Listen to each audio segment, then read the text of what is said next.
কোন দল চাইছে আইনি ভিত্তিসহ জুলাই সনদের আলোকে নির্বাচন, কারো বা জুলাই সনদ বাস্তবায়নের পর নির্বাচনে তফসিল ঘোষণার দাবি। তা না হলে নির্বাচন প্রতিহতের হুঁশিয়ারিও আছে। কেউ বলছেন ফেব্রুয়ারিতে নাকি নির্বাচনই হবে না। এমন পরিস্থিতিতে নির্বাচনের ভাগ্যটা আসলে কি?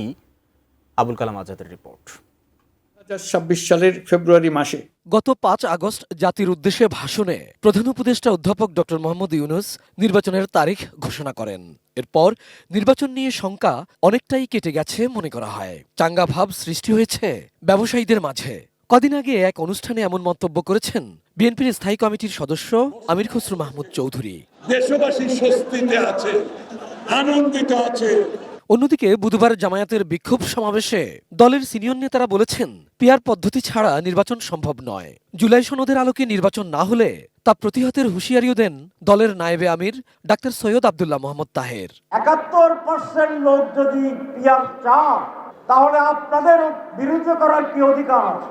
পিআর পদ্ধতি এখন যারা আলোচনায় আনতে চাচ্ছে তারা তাদের রাজনৈতিক কর্মসূচিতে এটা সংযুক্ত করে নির্বাচনে যেতে পারে। তারা যদি জয়লাভ করে, কর্মসূচির প্রতি জনগণের সমর্থন আছে, এটা বিবেচনা করা হবে।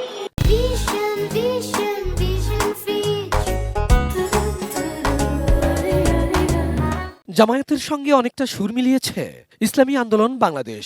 13 আগস্ট প্রধান নির্বাচন কমিশনারের সাথে সাক্ষাতে জাতীয় নির্বাচনের আগে স্থানীয় নির্বাচন এবং সংসদের নিম্নকক্ষেও পিআর পদ্ধতির ভোট চান দলটির নেতারা।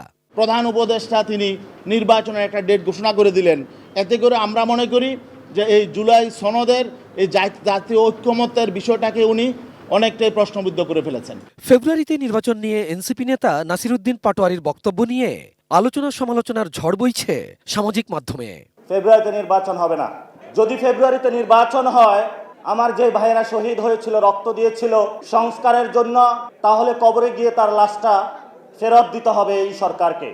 নির্বাচনকে কোনোভাবে বাধাগ্রস্ত করলে এবং সেটা যদি আমরা করতে ব্যর্থ হয়, তাহলে স্বৈরতন্ত্রের যে ষড়যন্ত্র সেটা কম বেশি থেকে যাবে। এই অবস্থায় জামায়াতের পক্ষ থেকে স্পষ্ট করে বলা হয়েছে তাদের দাবি আদায়ের কর্মসূচি এবং নির্বাচনের প্রস্তুতি একযোগেই চলবে। আমাদের দাবি অব্যাহত থাকবে, নির্বাচনের প্রস্তুতি আমরা নিয়ে যাচ্ছি। ইলেকশন নিয়ে কোনো সন্দেহ নাই। ইলেকশন আমাদের এখন প্রাইম নিড। 299টি আসনে অলরেডি আমরা আমাদের প্রার্থী বা নমিনি যেটা আমরা বলে থাকি, আমাদের পার্লামেন্টারি বোর্ড সেটা ঘোষণা করেছে। Abul Kalam Azad, ATN news, Dhaka.